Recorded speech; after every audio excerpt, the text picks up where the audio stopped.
us about the vibrant health pillar.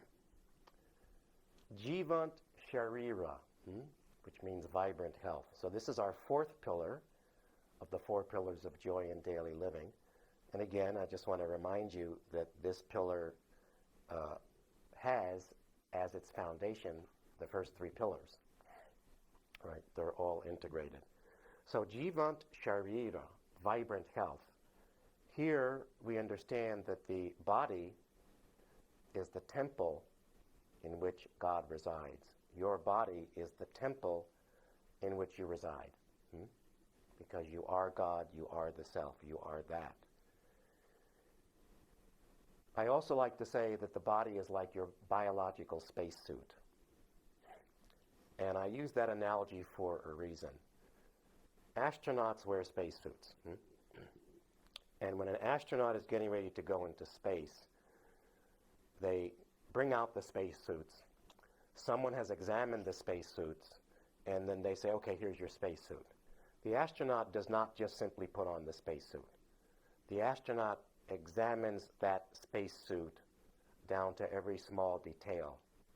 Every astronaut does this. They don't take anybody's word for it. The astronaut knows, I'm going to put this spacesuit on. I'm going up into space.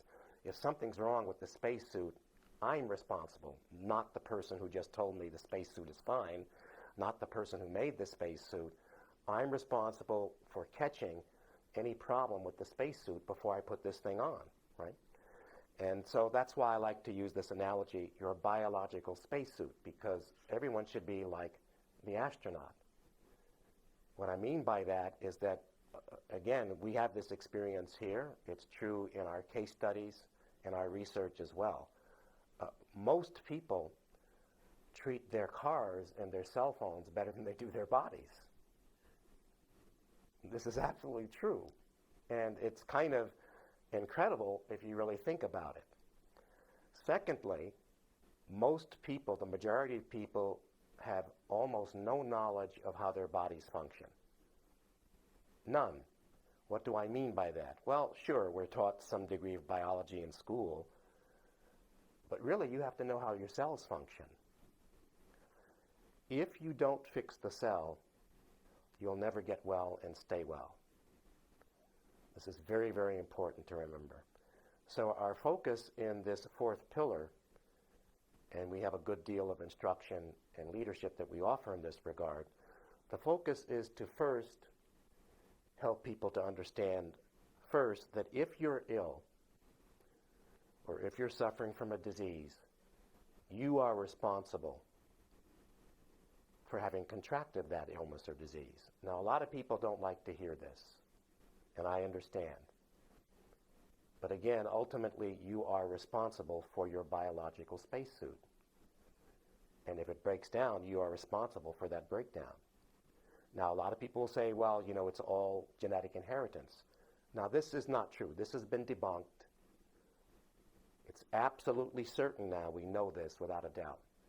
Genetic inheritance, as far as illness and disease is concerned, comprises 5 to 8% only of all illness and disease. What that means is that 95% of all illness and disease is due to lifestyle. 95% is due to lifestyle. So in this fourth pillar, Jivant Sharira, we train people how to make lifestyle changes.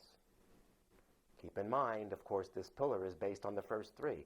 If you don't have the ability to harness the spiritual power, if you don't have an improved mental state as a result, if you don't have emotional resilience as a result of an improved mental state, you will never stay the course long enough to change your lifestyle.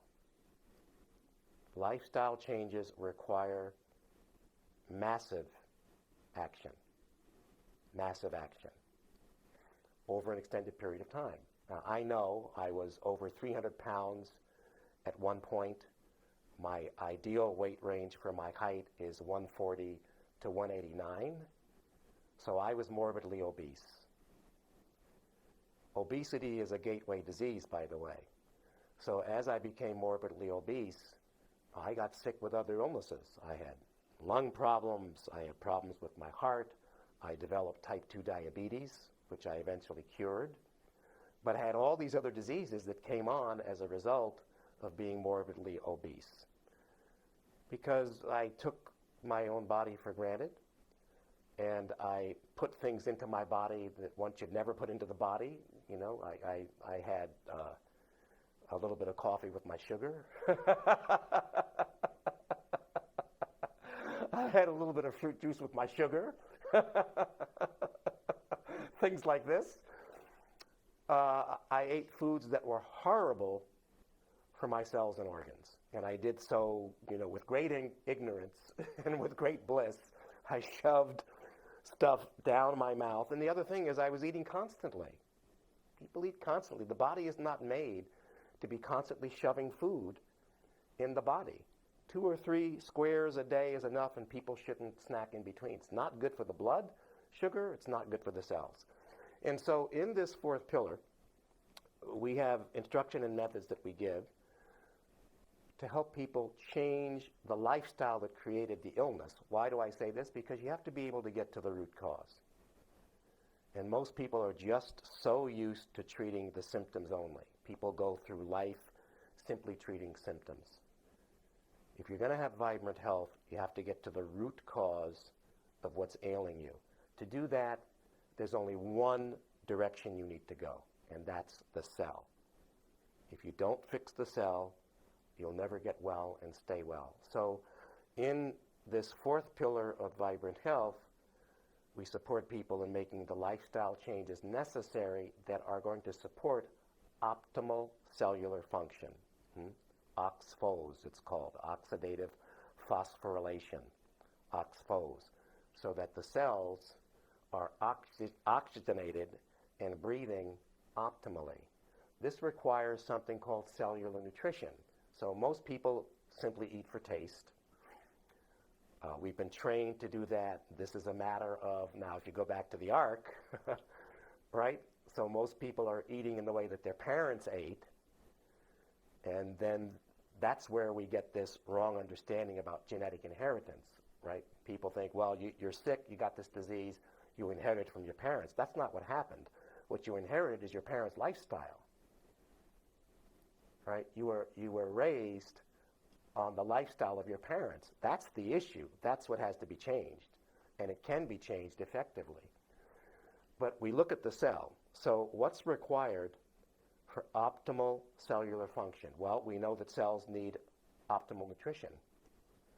So what you put into your mouth matters.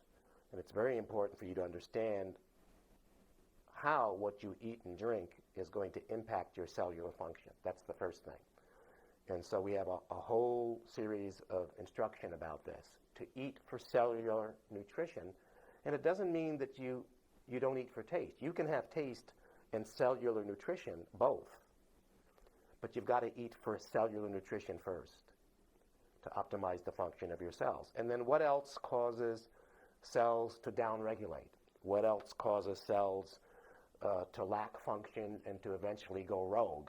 Well, stress. So now we're back to the spiritual power, improved mental state, emotional resilience, right? Stress, we know, downregulates cells and creates illness. Fear, agitation, worry, doubt, all of those things impact cellular function. Recreational drugs, food, of course, I've said that already. All these things impact cellular function. So I'm saying this again so that you really understand that this is a lifestyle change.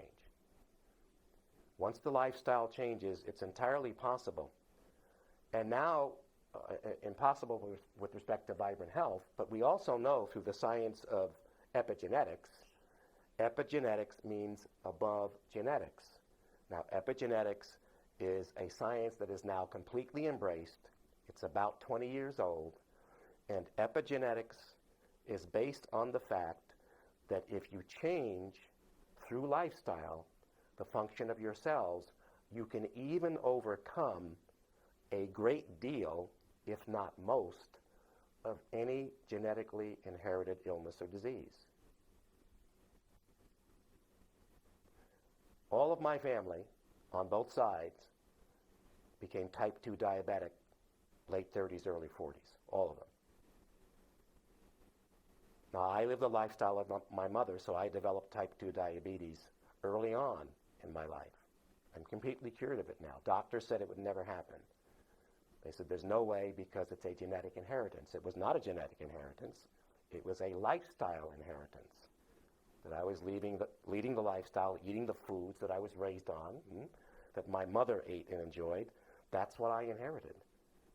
So when I learned how to change that by way of understanding, and again, I'm going to emphasize this for the last time now, for now, is that it's about cellular function.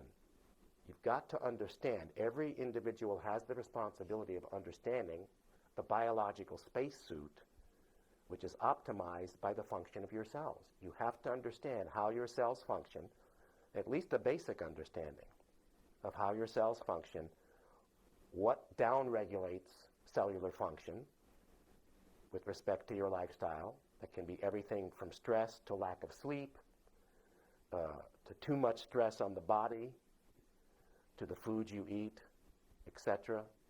Lack of meditation, lack of japa. So these things all have an impact. And so once you fix the cell, you can get well and stay well, and even overcome, to a certain degree, if not to a great degree, genetically inherited illnesses. So that is Jivant Shardita, Vibrant Health. Thank you, thank you, thank you.